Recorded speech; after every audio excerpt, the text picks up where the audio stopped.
বাপেরা, নওজওয়ানেরা, আল্লাহ নবী মহিলাটাকে বলেছিলেন, মা আপনি কেন কাঁদেন? মা ওই মহিলা বলেছিলেন, ইয়া রাসূলুল্লাহ, হাবিবাল্লাহ, আমার বাচ্চাটাকে আজকেও খিদা জ্বালায় কাঁদতে লেগেছে।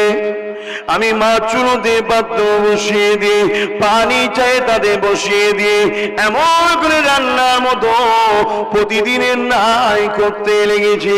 আমার বাচ্চা কাঁদতে কাঁদতে চুপ হয়ে যায়।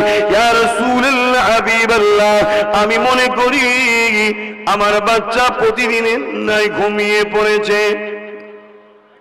আমি মা গিয়ে এসে ওই বাচ্চার বাড়ি শোব বলে বাগিয়ে এলাম। হুজুর, আমি কিন্তু পাত্র নামিয়ে দিই, এসে আমার বাচ্চাকে দেখতে পাই না। ইয়া রাসূলুল্লাহ, হাবিবাল্লাহ, আমি মা ছেলে হারা হয়ে যে কাঁদি। ওই সময় নবী আমার বলেছিলেন, মা কেঁদো না মা, বাচ্চা বাইরে বেরিয়ে গেছে, ওই ঝোপের দিকে যাও। যেই বললো মা ছুটে গেল। বাচ্চাকে পেয়ে যাবার পরে বুকে চেপে ধরে রেখেছে যাতে আর না হারিয়ে যায়। চুমা দেয়, আদর দেয়, নবীর সামনে দাঁড়িয়ে যায়। আল্লাহ নবী সাহাবাদেরকে বলেছিলেন, বাবা সাহাবারা, এই মা তার বাচ্চাকে ভালোবাসে, এই প্রেম থেকে তোমরা কি শিক্ষা পেলে বাবা? সাহাবা হুজুররা বলেছিলেন, ইয়া রাসূলুল্লাহ, হাবিবাল্লাহ, আল্লাহ আল্লাহ নবী ভালো জানে। ইয়া রাসূলুল্লাহ, ইয়া হাবিবাল্লাহ, হুজুর আপনি বলুন কি রহস্য রয়েছে? আল্লাহ নবী বলেছিলেন, সাহাবারা চলো বাবা মদিনার নববী শরীফে। আবার নবী সাহাবাদেরকে নিয়ে মদিনার নববী শরীফে চলে আসলে নবী আমার হজ করতে লাগলেন। ওই মা তার বাচ্চাকে হারিয়ে ফেলেছিল। বাচ্চাকে পেয়ে যাওয়ার পরে মা তার বুকে করে চেপে রেখেছে, আর বাচ্চাকে আদর করে চুমা দেয় যেন আর না হারিয়ে যায়। বাবা সাহাবারা, যখন কোন বান্দা বান্দি নামাজ ছেড়ে দেয়, আল্লাহ ডাকতে লাগে, আয় রে নামাজ পড়। যখন কোন বান্দা রোজা ছেড়ে দেয়, আল্লাহ বলে, আয় রোজারা। ওই বান্দা যখন আল্লাহ থেকে সরে যায়, অর্থাৎ সে হারিয়ে যায়, চলে যায়, আল্লাহ রহমত থেকে দূরে সরে যায়। আমার আল্লাহ ওই বান্দাকে তখন ডাকে, আয় ফিরে আয়, ফিরে আয়, ফিরে আয়, আমার মতো দয়ালু মালিক দ্বিতীয় আর কেউ নাই রে। আমি তোদেরকে জমিন দিয়েছি রে, আমি আসমান দিয়েছি, আমি পানি দিয়েছি, আমি তোদেরকে নিঃশ্বাস দিয়েছি রে। আমি আল্লাহ তোকে এত ভালোবাসলাম, কেন তুই আমার থেকে সরে গেলি? যে তোর ক্ষতি চাই তার তুই ভালো চাস, আর আমি আল্লাহ তোর ভালো চাই, তুই আমার কাছে কেন মাথা নত করিস না? কেন আমাকে আল্লাহ বলে ডাকিস না? কেন আমাকে রহমান বলে ডাকিস না? কেন আমাকে গফুর বলে ডাকিস না? কেন আমাকে সত্তার বলে ডাকিস না? এ বান্দা, তোর সংসারে অভাব, তুই কেন সুদের টাকা নিতে গেলি? কেন হারাম খেতে গেলি? কেন পরকে মারতে গেলি? কেন পরের জমি দখল করতে গেলি? বান্দারে, কেন তুই রাত জেগে তার জন্য সিজদায় দিয়ে আমি আল্লাহকে বললি না, ওগো আমার আল্লাহ, আমার 3-4টে বাচ্চা, বড় গরিবী সংসার, আল্লাহ তুমি আমাকে রুজি দাও। আমি আল্লাহ আসমান থেকে রুজির দরজা তোর জন্য খুলে দিতা। এ বান্দা, কেন তুই আমায় ছেড়ে চলে গেলি? কেন দূরে সরে গেলি? এ যুবক, শুনে রেখে দাও, আল্লাহ সামাদ, আমার আল্লাহ কারো মুখাপেক্ষী নয়। তিনি আমাদেরকে ভালোবাসেন বলে এত সুযোগ দিচ্ছে। কেন বান্দা, তোর নিঃশ্বাস ফুরিয়ে গেলে আর কিছু করা থাকবে না। নিঃশ্বাসের আগে যদি একবার তওবা করে নিস, যা করেছি সব মাফ করে দেবো। আল্লাহ নবী জানিয়ে দিলে, ওই মাকে বাচ্চাকে পেয়ে যা না খুশি হয়েছে। গুনাহগার বান্দা বান্দি যখন ফিরে এসে আমার আল্লাহকে রুকু সিজদা দিয়ে সুবহান রাব্বিল আলা বলে, আমার আল্লাহ ওই বাচ্চা পেয়ে মানা খুশি হয়েছে, তার থেকে বেশি খুশি হয়।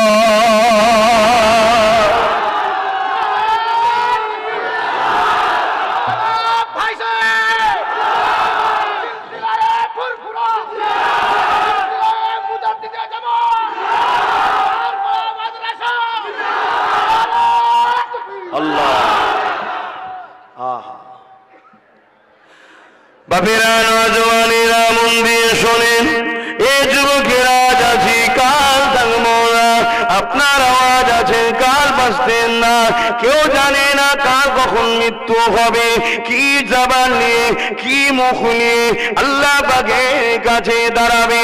এ যুবকেরা সবাইকে কিন্তু ময়দানে মাহশরে দাঁড়াতে হবে। এ যুবকেরা অনেকে মনে করে যখন দাঁড়াবো তখন দেখবো, খনি কি তুমি দেখবে ময়দানে মাহশরটা কেমন হবে একটু শোনো।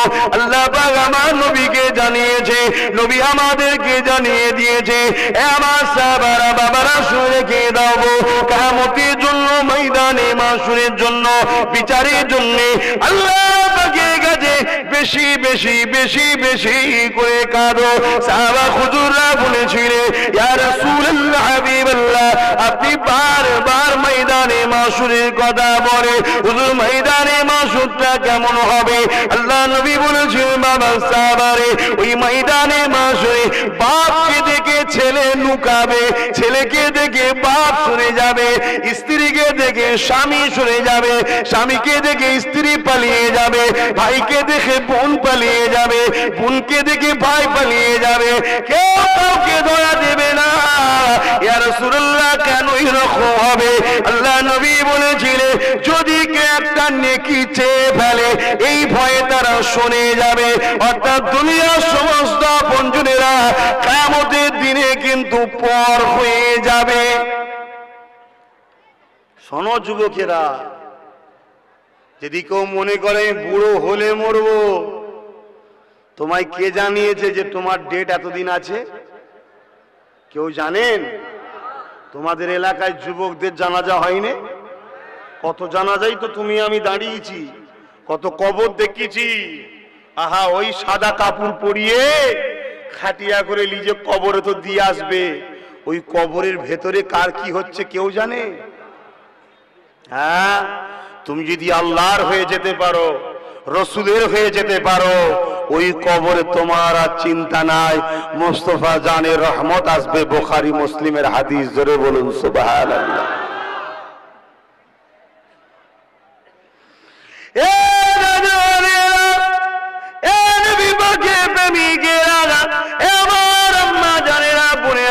দুদিনে দুনিয়া ময়ায় পড়ে আখিরাতকে ভুলে যাবেন না। ছেলে পুলে স্ত্রী জমি জায়গা ঘর বাড়ি এসব তো দুনিয়ার লোভ লালসা, এগুলো আল্লাহ বাদ দিয়েছে আমাকে আপনাকে পরীক্ষা করার জন্য। এগুলোকে পেয়ে আল্লাহকে ভুলে যাবেন না। কিছুদিন আগে একটা মহামারী এসেছিল সারা বিশ্বের জমিনেতে, বিশ্বে বড় বড় নেতাগণ, বিশ্বে বড় বড় রাজাগণ, দুনিয়া সুপ্রিমো যারা বলে, সব ঘরে দরজা দিয়ে ভেতরে ঢুকে কাঁপতে লেগেছে। কুটুম এসেছে, বলছে হবে না। কি হয়েছে রে মস্তানিরা, দাদারা, পৃথিবীর সাম্রাজ্যের মালিক তোরা, পৃথিবীর বাদশা তোরা, তোরা নাকি দুনিয়ার বড় বড় তাব্বল্লীরা, কি হয়েছে তোদের? আর ওই দেখুন ফুটপাতের জমিনে আল্লাহ প্রেমিকটা, ওই দেখুন ফজরের সময় আল্লাহর প্রেমিকটা, কোনো চিন্তা নাই, উজু করে মসজিদের দিকে যাচ্ছে। আর পৃথিবীর রাজাগুলো সেই সাগরের বীজখানের ঘরে গিয়ে চুপ করে বসে আছে, কাউকে ছুতে চাইছে না, যদি হয়ে যায় বিমার মরে যাব। এ যুবকেরা শুনে রেখে দাও, মৃত্যু থেকে কেউ পালাতে পারবে না। তুমি যেখানেই যাও না কেন, চাঁদে খরলাও মৃত্যু ওখানে যাবে, পাহাড়ে খরলাও মৃত্যু ওখানে যাবে, সাগরের বীজখানে থাকো ওখানে মৃত্যু যাবে, কেউ তোমাকে রুখতে পারবে না। সামান্য একটা বিমারকে দেখে পৃথিবীর সব দাদা ঠান্ডা হয়ে গেছে, কিন্তু আল্লাহর ওলিদেরকে জিজ্ঞাসা করো তোমরা কি ঠান্ডা হয়েছো? তার একটাই কথা বলবে, আল্লাহকে না দেখা পর্যন্ত ঠান্ডা নয়।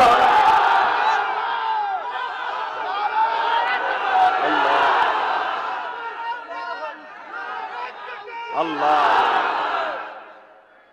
শুনছ আমার যুবক ভাইরা, বন্ধু কাদের সঙ্গে করবে ভাবো। আল মারউ মা মান হাব্বা, দুনিয়ায় যাদের সঙ্গে বন্ধু, আখিরাতে তাদের সঙ্গে ঠিকানা। দুনিয়া সারা জীবন কাটালে চোরের সাথে, মাতালের সঙ্গে, ডাকাতের সঙ্গে, রেপিস্টদের সাথে, বদমাইশদের সাথে, লম্পটদের সাথে। আর কলেমা যখন মৃত্যুর সময় হয়েছে বলছে মৌলী সাহেব ডাকনার একটুখানি কলেমা পড়িয়ে দিই। দুটোর সময় তওবা কবুল হয়নি, শোনে রকম আর সোনার ভাইরা। দুটোর সময়, একটা হলো সূর্য যখন তার উঠার দিকটা পাল্টে দেবে, পশ্চিমে উঠবে না, কি বলে পূর্বে উঠবে না পশ্চিমে উঠবে, সেই দিন আর দোয়া তওবা কবুল। আর একটা হলো যখন একেবারে ঘর ঘর ঘর ঘর করছে এবার বেরোবে, তখন যতই তওবা করো আর। কিন্তু এখন বসে বসে কোনো ছেলে যদি তওবা করে, জেনা করেছে, মদ খেয়েছে, চুরি করেছে, গান শুনেছে, ফাংশনে গেছে, যাত্রায় গেছে, দুনিয়া সব পাপ করেছে, বসে বসে তওবা করে, বললাম মায়ের পেট থেকে যেমন বেরোলে গুনাহ থাকে না, এরকম বেগুনাহ করে দেবে আল্লাহ। জোরে বলুন সুবহানাল্লাহ। গুনাহ করাটা আশ্চর্যের বিষয় নাই, গুনাহ করে তওবা না করাটা হলো আশ্চর্যের বিষয়।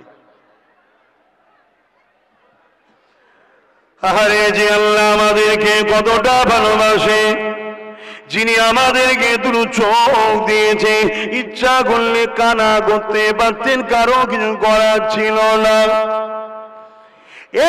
যুবকেরা, বোনেরা, মায়েরা, বাপেরা, এই জমিনের উপরে আমরা অনেকে সালাম দিই, সে কিন্তু উত্তর দেয়নি। পরে শুনতে পাই, সে কানে শুনতে পাই না। কান আমাদের মতো রয়েছে কিন্তু শুনতে সে পায় না। আল্লাহ তোমাকে আমাকে শোনার ক্ষমতা দিয়েছে, তাই একটু ভুলে যায়, শুনে রেখে দাও।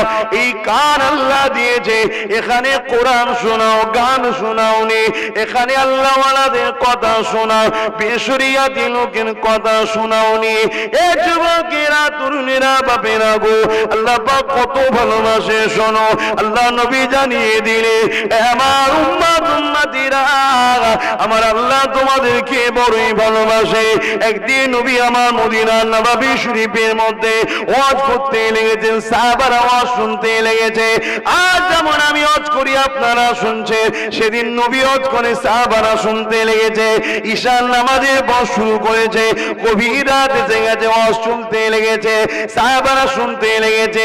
হঠাৎ করে আল্লাহ নবীর কানে একটা কান্নার আওয়াজ এসে যায়। নবী আমার সাহাবাদেরকে বলেন, কে রে বাবা এই গভীর রাত্রে বিপদে পড়লো, চলো না গো একটু তাকে দেখি। আল্লাহ নবী কান্না কোথা থেকে আসছে, ফলো করে আস্তে আস্তে দেখে এক দরজার ভেতর থেকে আওয়াজ আসছে, ঘর থেকে, যে কান্নাটা একজন মহিলা কান্না। আল্লাহ নবী দরজা করে দাঁড়িয়ে বলেছিলেন, মা কে জন্যে কাঁদেন মা? ওই মহিলা বলেছিলেন, কে আপনি এত দরদি, আমার কাছে খোঁজ নিতে এসেছে? ওই মহিলা বলেছিলেন, ওই মহিলা আল্লাহ নবী তখন বলেছিলেন, আমি আব্দুল্লাহ বেটা মুহাম্মদ। ওই মহিলা দরজা খানা খুলে দিল, আল্লাহ নবী ভেতরে প্রবেশ করলো। ওই মহিলাকে জিজ্ঞাসা করতে লাগলে, ওই মহিলা বলতে লাগলো, ইয়া রাসূলুল্লাহ, হাবিবাল্লাহ, আমার স্বামী ইন্তেকাল হয়ে গেছে, আমার একটাই বাচ্চা আছে, আমার সংসারটা বড় গরিব সংসার, আমার বড় অভাবী সংসার। ইয়া রাসূলুল্লাহ, ইয়া হাবিবাল্লাহ, আমার বাচ্চা যখন রাত্রে খিদা পায়, আমি মা এমন করে চুলো ধরবার বাহানা করে পাত্রে পানি দিয়ে বসিয়ে দিই। যুবক শোনো শোনো, ভাবো ভাবো, মা বোনেরা শোনেন শোনেন, ভাবেন ভাবেন, আল্লাহ এত গরিবী সংসার কাউকে জমিনে দেয়নি গো, কিন্তু তারা আল্লাহ ছাড়েনি, কিন্তু আমরা আল্লাহ ছেড়ে দিয়েছি। আমার রজ বসছেন তো মাইকে, আমার এতে খুব কষ্ট হচ্ছে, আওয়াজ আমাকে প্রেসার দিয়ে বার করতে হচ্ছে। রোজ জলসা করতে হয়, একটু এটা ভালো হলে আমাদের কষ্টটা কমে। যারা উলামা হাজরা তারা ভালো বুঝবে। আপনারা শুনছেন তো, বুঝতে পারছেন তো? হ্যাঁ, আমার নবীর উম্মতদের জন্য চিৎকার দিচ্ছি, তাতে শিরা ফেটে মারা যাওয়া পর্যন্ত চিল্লাবো, কোনো অসুবিধা নেই। কেন এ শরীর আমার নয়, এ শরীরের মালিক আমি নই, এ সৃষ্টি মালিক হলেন আল্লাহ, আমাকে ব্যবহার করতে দিয়েছে। জোরে বলুন সুবহানাল্লাহ। এ কণ্ঠ আমার সৃষ্টি নয়, এ আমার আল্লাহর সৃষ্টি আমাকে ব্যবহার করতে দিয়েছে। কথা বুঝে আসছে? আল্লাহর জন্য কথা বলতে হবে, চিৎকার দিতে হবে যতক্ষণ আল্লাহু আকবার করবে। আর আল্লাহ যখন বলবে থাক হয়েছে তোমায় ডেকে নিচ্ছি, তখন আর চিল্লাবো না, তখন কিছু করার আছে? বাবেরা নওজওয়ানেরা, আমি যে কথা বলতেছিলাম,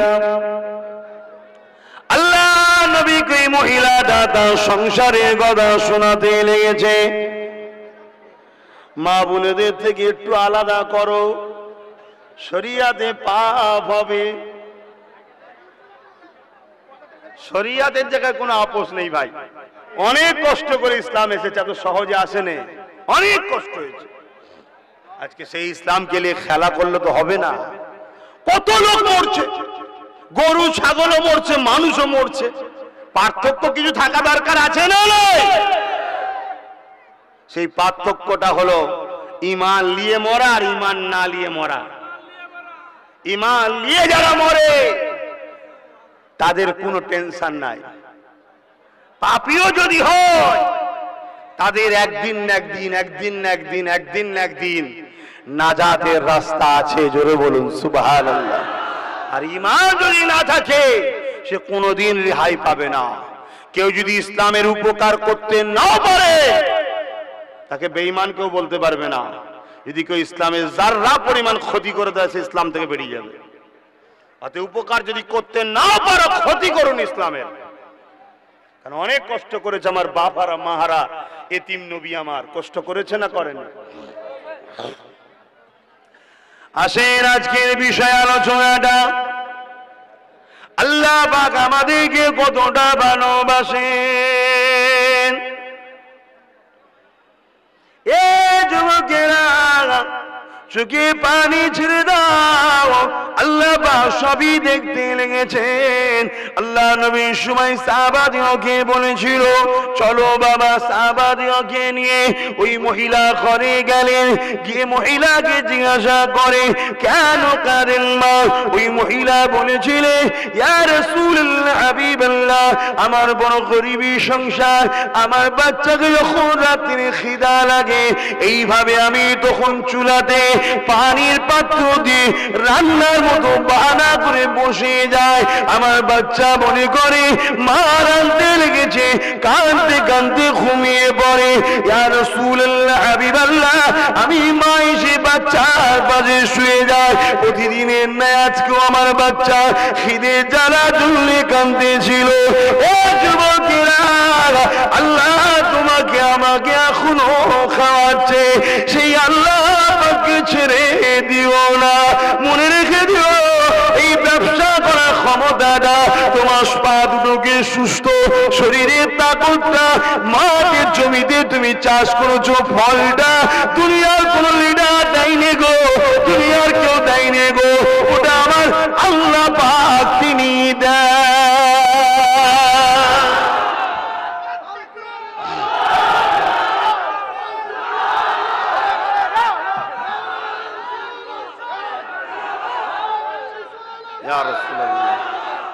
বাপেরা নওজওয়ানেরা, আল্লাহ নবী মহিলাটাকে বলেছিলেন মা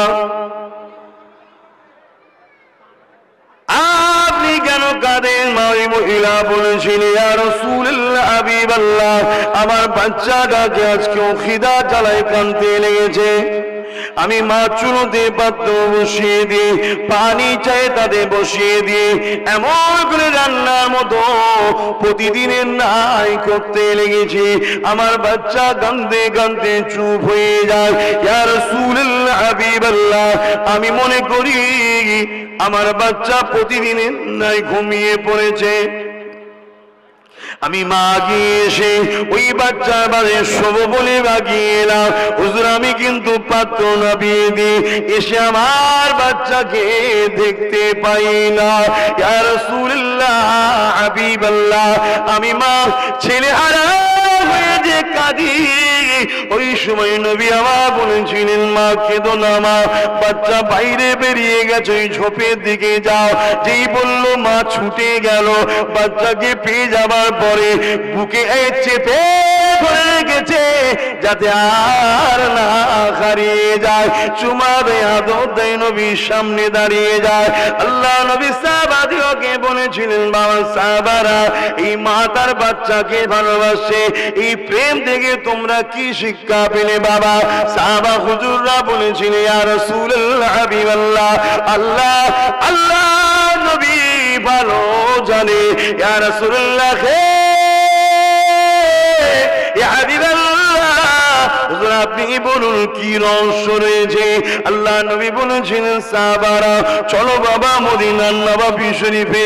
আবার নবী সাহাবাদিওকে নিয়ে মদিনার নববী শরীফে চলে আসলে নবী আমার হজ করতে লাগলেন। ওই মা তার বাচ্চাকে হারিয়ে ফেলেছিল।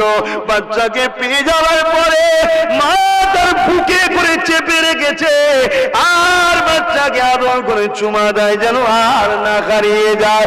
বাবা সাহাবারা, যখন কোন বান্দা বান্দি নামাজ ছেড়ে দেয়, আল্লাহ ডাকতে লাগে, আইরে নামাজ পড়। যখন কোন বান্দা রোজা ছেড়ে দেয়, আল্লাহ বলে, আয় রোজারা। ওই বান্দা যখন আল্লাহ থেকে সরে যায়, অর্থাৎ সে হারিয়ে যায়, চলে যায়, আল্লাহ রহমত থেকে দূরে সরে যায়। আমার আল্লাহ ওই বান্দাকে তখন ডাকে, আয় ফিরে আয়, ফিরে আয়, ফিরে আয়, আমার মতো দয়ালু মালিক দিতে আর কেউ নাই রে। আমি তোদেরকে জমিন দিয়েছি রে, আমি আসমান দিয়েছি, আমি পানি দিয়েছি, আমি তোদেরকে নিঃশ্বাস দিয়েছি রে। ওরে বান্দা, বিমার আমি দিই তোদেরকে সজাগ করানোর জন্য। তোরা কি দেখলি না সামান্য এমন বিমার দিলা যাতে মানুষ নিঃশ্বাস নিতে পারছিল না, হসপিটালে নিয়ে যে সিলিন্ডার দিতে হয়েছে, কারো 20,000 25,000 তো বিল হয়েছে, তথাপিও বাঁচতে পারেনি। ওরে আমার বান্দা, একবারও কি তুই ভাবলি না আমি আল্লাহ তোকে 30 বছর 40 বছর 50 বছর বিনা সিলিন্ডারে ডাইরেক্ট আমি ফ্রিতে তোকে অক্সিজেন দিয়ে যাচ্ছি। আমি আল্লাহ তোকে এত ভালোবাসলাম, কেন তুই আমার থেকে সরে গেলি?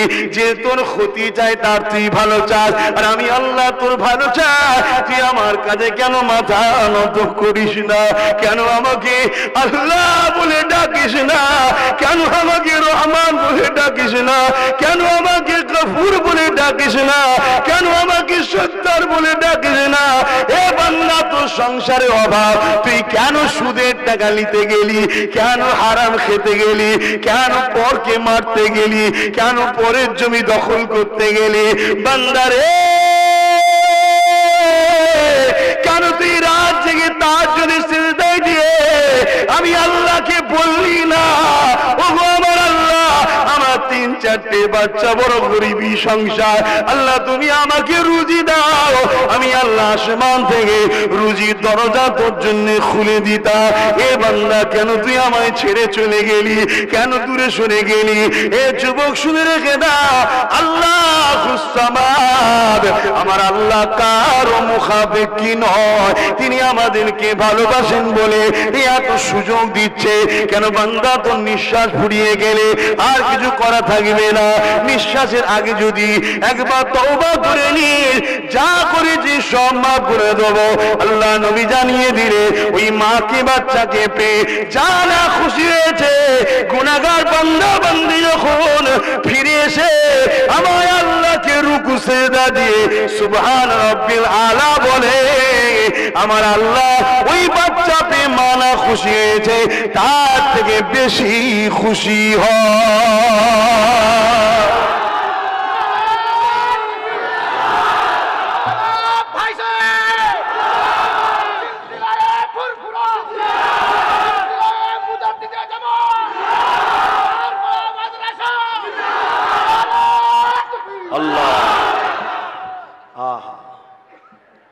শুনছো আমার যুবক ভাইয়েরা, যুবকদের ঘরে বলছি, দিলটা একটু হলেও ব্যথা হচ্ছে না? হয়নি?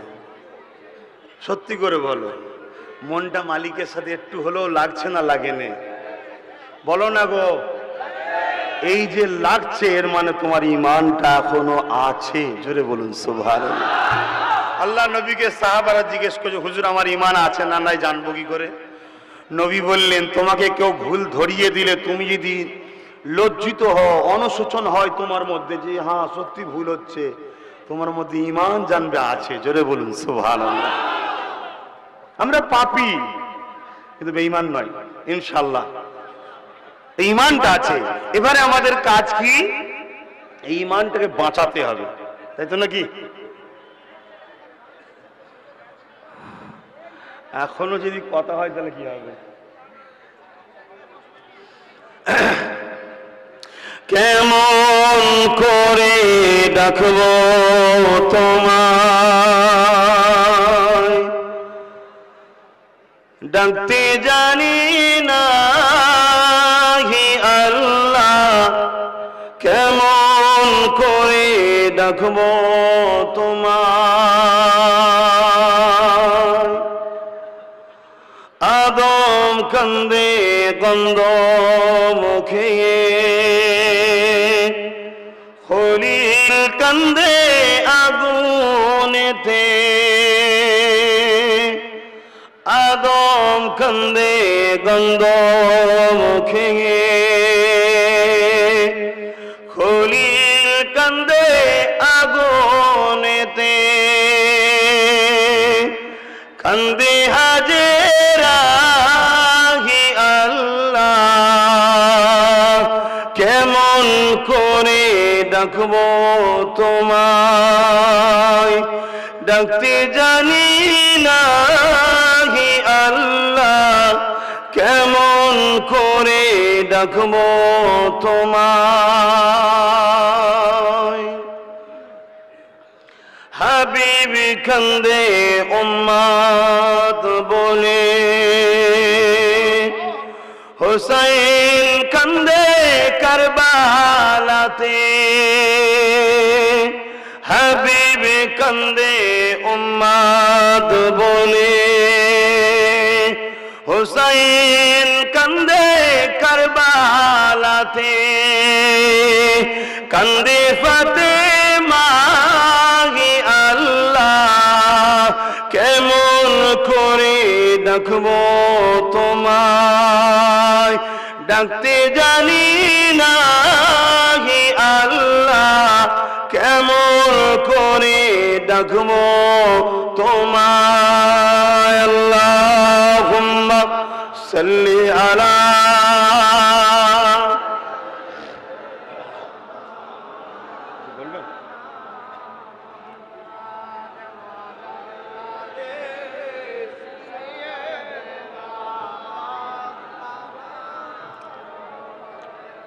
আমার ভাইয়েরা, যুবকেরা, আমার বোন আর ভাইগুলোকে বিশেষ করে বলছি, আমার আব্বারা তো আজকাল আলহামদুলিল্লাহ অনেক ভালো, আপনারা অনেক আগে আগে মানে পিরিয়ড পার করে দিয়েছেন, যুবক বয়সটা এখন ফিতনা চতুর্দিকে ভর্তি। আমাদের জন্য একটু বেশি করে দোয়া করেন, কারণ আমাদের ঈমান বাঁচানো এখন বড় মুশকিল, খুব কঠিন পরিস্থিতি এখন।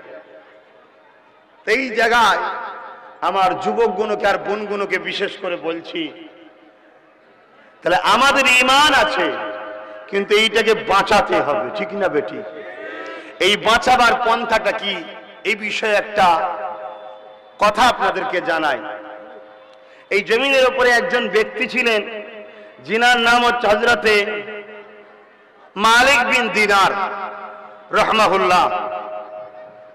একদিন তিনি এইভাবে ওয়াজ করছিলেন স্টেজে, আর একজন দাঁড়িয়ে গিয়ে বলছেন, হযরত বিয়াদবি নেবেন না, আমি আপনাকে অপমান করতে চাইনি, কিন্তু একটা কৌতূহল হচ্ছে আমার মনের মধ্যে একটা কথা জিজ্ঞেস করার, ইজাজত কি আছে? মালিক বিন দিনার বলল, বলো বাবা। এক যুবক জিজ্ঞেস করছে, বলছে, হুজুর আপনাকে বেশ কয়েক বছর আগে দেখেছি, আপনি মদ খেয়ে রাস্তায় পড়ে থাকতেন, এই পরিবর্তনটা আপনার কি করে হলো? আজ আপনি মেম্বারে রাসূলে দাঁড়িয়ে ওয়াজ করছেন। ভুল হতে পারে আমার ভাইদের, পরিবর্তন হতে হবে আমাদের ঘরে। সময় থাকতে থাকতে যারা আমার দেশের বর্ডারের সেনাবাহিনী আছে, আমার মাতৃভূমির রক্ষার জন্য তারা নিজের জানকে বাজি লাগিয়ে পাহারা দেয়, কখনো হঠাৎ করে ছুটিতে বাড়ি আসে, আজকেই ঢুকেছে, হঠাৎ করে ফোন এসে গেল, ইমিডিয়েটলি আসো, যুদ্ধ লেগে গেছে। কোন হালে আছে, কি অবস্থায় আছে, আন্নার সঙ্গে সে ছুটতে হয়, ঠিক না বেঠিক? দুনিয়ায় যদি একজন মেজরের ডাকে ক্যাপ্টেনের ডাকে আমাকে সঙ্গে সঙ্গে ছুটতে হয়। তাই সেনাবাহিনীরা ঘরে আসার পরও তার ল্যাগেজটা কিন্তু সবসময় রেডি রাখে, কখন ছুটতে হবে কে না জানে। তারা যদি এত প্রস্তুত নেয়, তামাম কায়নাতের মালিক আল্লাহ যখন ডাকবে সঙ্গে সঙ্গে ছুটতে হবে। কি হালে আছো, কি অবস্থায় আছো, গালে ভাত নিয়েছো, চিবাচ্ছ, তুমি বলতে পারবে না যে আল্লাহ একটু গিলে ভেতরে দিই না, ও সুযোগও তোমায় দেবে না। ঠিক না ঠিক? আমাদের ল্যাগেজ তৈরি করে রাখা দরকার আছে না নাই? তাই তো সূরা হাসরে 20 নম্বর আয়াতে আল্লাহ জানাচ্ছেন, ইয়া আইয়ুহাল্লাযীনা আমানুত্তাকুল্লাহ ওয়াল তানজুরু নাফসুম মা কদ্দামাত লিগাদ। হে বিশ্বাসী ঈমানদারেরা, তোরা যারা ঈমান এনেছিস, আমানতু বিল্লাহি ওয়া মালাইকাতিহি ওয়া কুতুবিহি ওয়া রাসূলিহি ওয়াল ইয়াউমিল আখির ওয়াল কদরি খাইরি ওয়া শাররিহি মিনাল্লাহি তাআলা ওয়াল বা'স বা'দাল মাউত। তোরা যারা বিশ্বাস করেছিস, ঈমান এনেছিস, তোদেরকে আমি তোদের রব জানাচ্ছি, তোরা আমাকে ভয় কর। এবং ওয়াল তানজুরু নাফসুম মা কদ্দামাত লিগাদ, তোরা পরকালের জন্য চিন্তা কর কি পাঠাচ্ছিস। শুনছেন আমার ভাইরা, পরিবর্তনের জন্যই তো মাহফিল। আজ যদি এখানে বসে কোন এক যুবক ভাই চোখ থেকে সর্ষে দানা পরিমাণে যদি পানি বার করে দিতে পারে, আল্লাহ আকবার। নবী আমার জানালেন, আল্লাহ পাকে একজন রহমতের ফেরেশতা রয়েছে, আল্লাহ পাকে কাছে তারা যে খবর দিতে থাকে।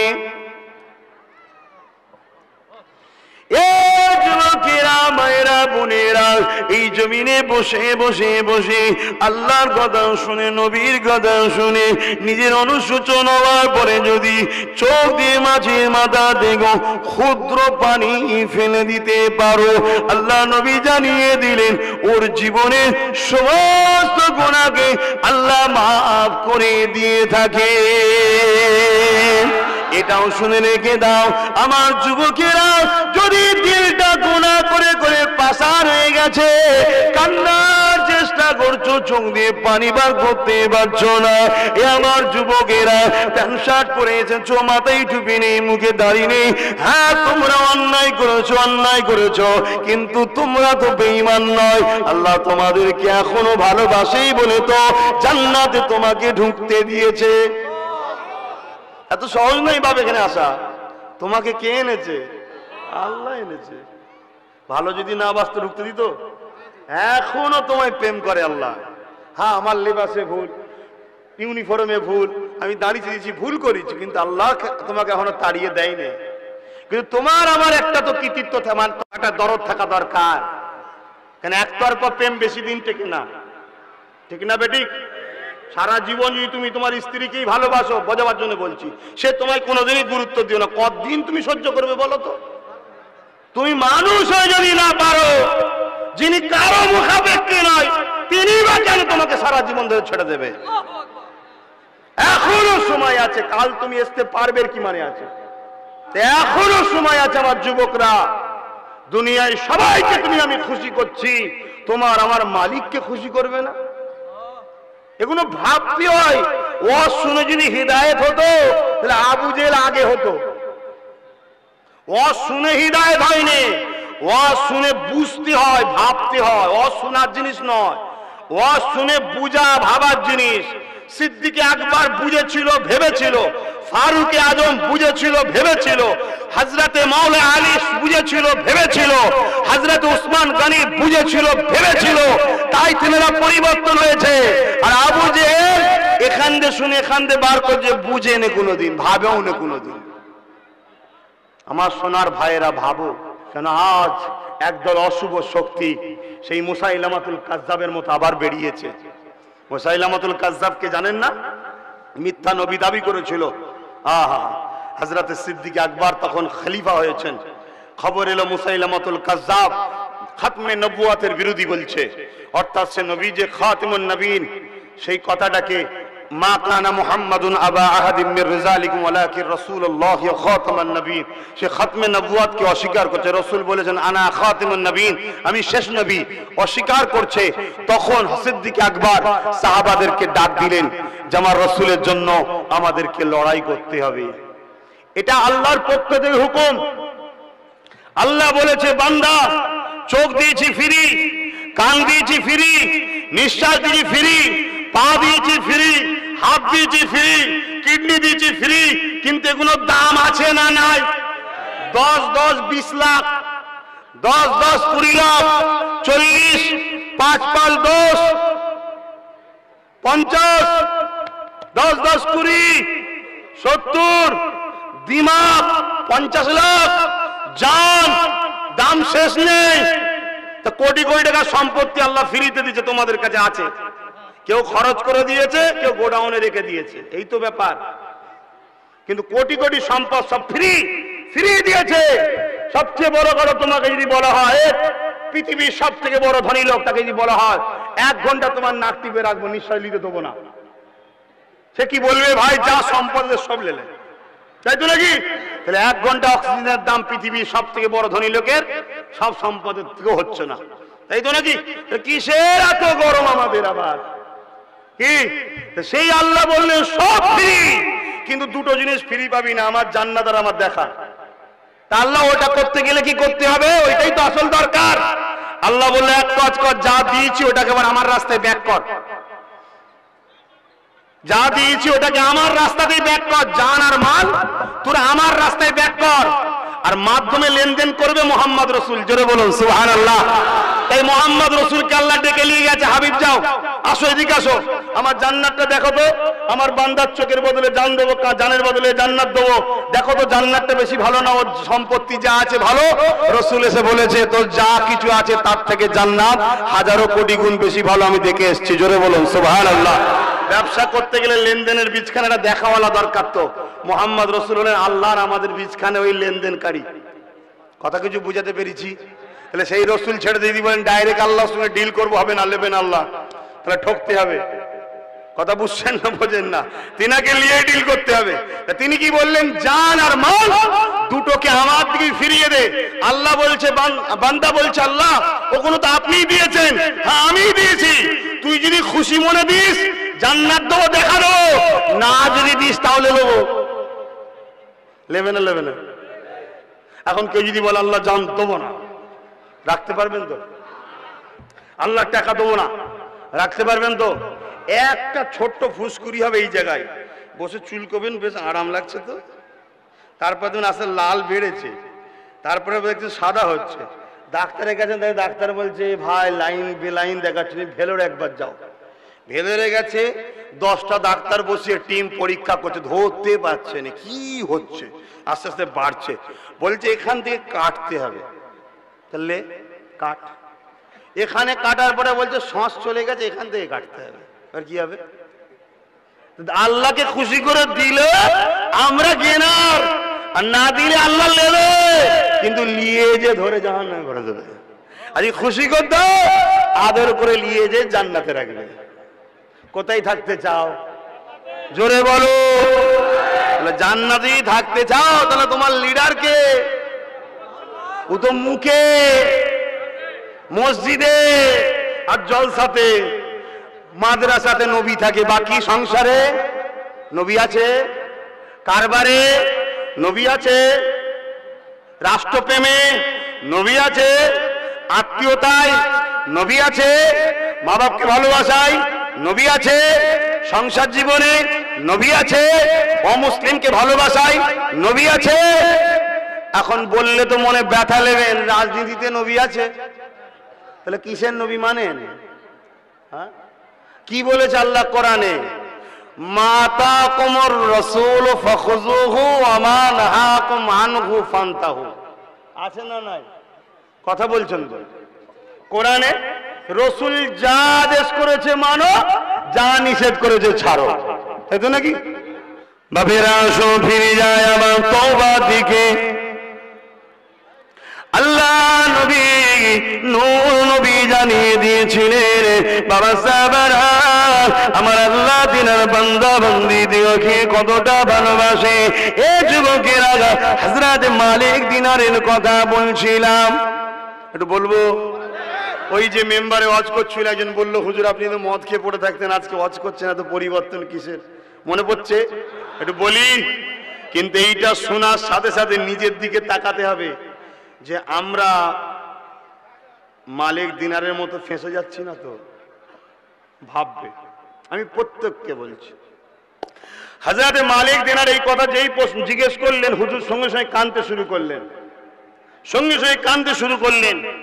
তখন এই সময় মালিক দিনার বলছে, শোনো, 27 তারিখ রমজান মাসের 27 তারিখ শবে কদর, গুনাহ মাফের রাত, মুক্তি পাবার রাত।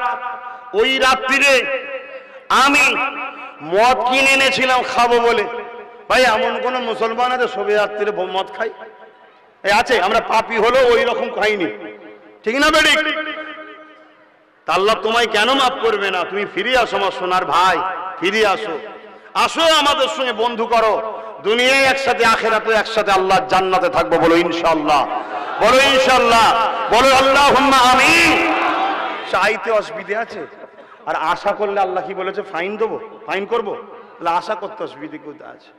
তো ভাইরা আমার, হযরতে মালিক বিন দিনার এমন করে দেখা যায়, খুব মন দিয়ে কথাটা শুনবেন, জীবনে হয়তো এই কথাদের মাধ্যমে পরিবর্তন হয়ে যেতে পারে। যদি আপনার অন্তরে আল্লাহর ভয় থাকে, পরিবর্তন আসতেই পারে। মানুষকে কোন জায়গায় কোন মুহূর্তে তার দিলে একটা দাগ লেগে যাবে কে জানে, তারপরে পরিবর্তন শুরু হয়ে যায়। মদের বোতলটা নিয়ে বসেছি শবে কদরের রাতে, মদ খাবো। ঠিক এমন সময় আমার 3 বছরের একটা ছোট্ট বাচ্চা মেয়ে ছিল। মন দিয়ে শোনেন, ওই বাচ্চা মেয়েটা লাফালাফি করতে এসে টেবিলটা ধাক্কা মারলো, যার উপরে মদের বোতল ছিল। ধাক্কা খেয়ে মদের বোতলটা পড়লো, ভেঙে চুরমার হয়ে গেল। মদটা খাওয়া হলো না। বাচ্চার দিকে রক্ত চক্ষু করে দেখালাম। বাচ্চা তো কিছুই বোঝে না কাকে রক্ত চক্ষু বলে আর কাকে রাগ করার চোখ বলে। ও খিলখিল করে হাসছে। আমি রাগকে কন্ট্রোল করে গিয়ে শুয়ে পড়লাম। মদ আর খাওয়া হলো না। পরের দিনে আবার, পরের বছরে আবার এই শবে কদরের রাতে আমি মদের বোতল কিনে ঘরে ঢুকেছি খাবো। যেই বোতলের দিকে তাকিয়েছি, হঠাৎ করে মনে পড়ে গেল আমার সেই মেয়ের কথা, যে মেয়ে গত বছরে টেবিলে আঘাত দিয়েছিল, মদের বোতলটা পড়ে গেছে। সঙ্গে সঙ্গে আমার চোখ দিয়ে পানি বেরিয়ে গিয়ে দাঁড়ি ভিজে যাচ্ছে, বুক ভিজে যাচ্ছে। কেন সেই মেয়েটা দুনিয়ায় বেঁচে না? মনটা খারাপ হয়ে গেল। বোতলটাকে ধরে ছুঁড়ে ফেলে দিয়ে মদ খেলাম না, শুয়ে পড়লাম। যখনই শুয়ে পড়েছি, গভীর রাত্রে খব দেখছি কি, একটা ময়াল সাপ, অজগর সাপ আমাকে তাড়া করেছে, খেয়ে ফেলবে, আমি ছুটছি, সাপটা আমাকে তাড়া করেছে। কিছু দূর ছুটা পরে একটা দুর্বল কমজোর বৃদ্ধা লোককে দেখলাম, তাকে বললাম বাঁচান বাঁচান। সে বুড়ো বলল আমার ক্ষমতা নেই, আমি ক্ষুধার্ত, দুর্বল, আমি খেতে পাইনি, আমি তোমায় বাঁচাতে পারছি না এই সাপের হাত থেকে। তবে সে কিন্তু আমায় বলল যাও ওই পাহাড়ে উঠে ডান দিকে চলে যাও।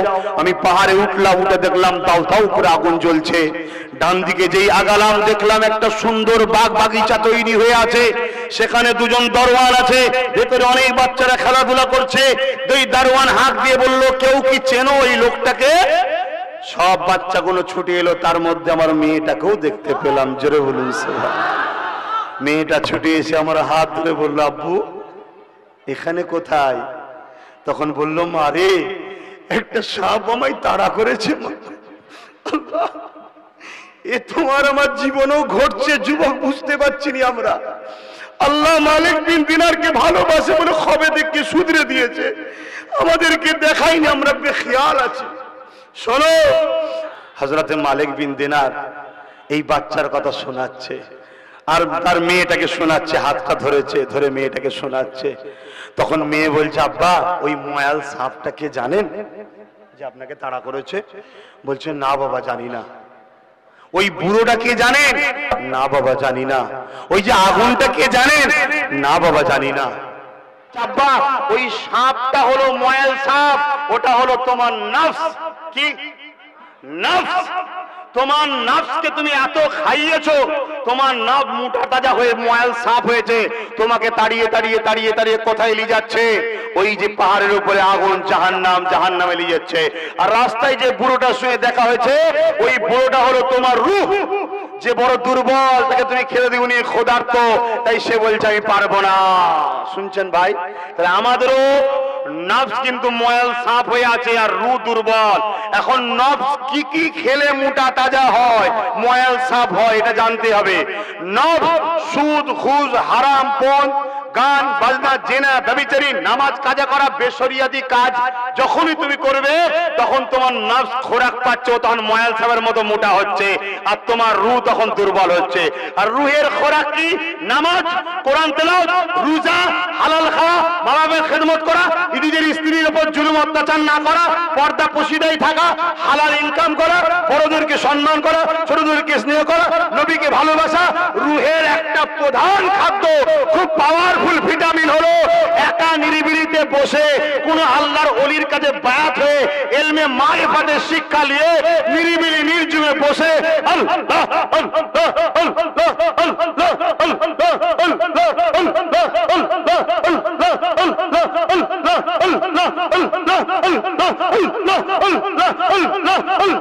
আল্লাহ দেখুন আপনার কলবে ধাক্কা লাগছে, দেখুন এই জায়গায় আপনার আল্লাহর প্রেমে ধাক্কা মারা আল্লাহ নামের, তাহলে তোমার রূহটা মোটা তাজা হবে।